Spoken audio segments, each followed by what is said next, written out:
5 முறை ஐபிஎல்ல கோப்பை வென்றிருக்கும் சென்னை சூப்பர் கிங்ஸை வெற்றி பெற்ற மகிழ்ச்சியில கேஎல் ராகுல் என்ன சொல்லியிருக்காரு அப்படின்னு பாத்தீங்கன்னா, அதாவது இந்த மேட்சை பொறுத்த வரைக்கும் நாங்க ஒரு 160க்குள்ள ரெஸ்ட்ரிக்ட் பண்ணிட்டா எங்களுக்கு ஒரு வாய்ப்பு இருக்கும் அப்படின்னு நான் நினைச்சிட்டு இருந்தேன். ஏன்னா நான் விக்கெட் கீப்பிங் பண்ணிட்டு இருந்ததுனால இந்த பிட்ச் கொஞ்சம் ஸ்லோவா இருக்கு. அதனால 160க்குள்ள இருந்தா நமக்கு கொஞ்சம் யூஸ்ஃபுல்லா இருக்கும் நான் நினைச்சேன்.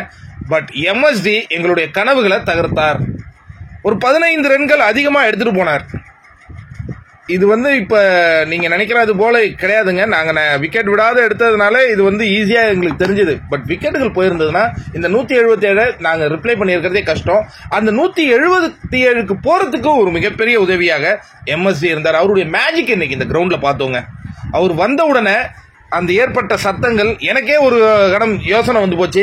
நாம இப்ப சேப்பாக்ல ஆடுறோமா இல்ல லக்னோல ஆடுறோமா அப்படின்ட்டு. அவருக்கு இந்தியா முழுவதும் இல்ல உலகம் முழுவதும் அவரை நேசிப்பவர்கள் இருக்கிறாங்க. அவங்களுக்கு அவருடைய இன்னிங்ஸ் மிகப்பெரிய ஒரு மகிழ்ச்சியை கொடுத்திருக்கோம்.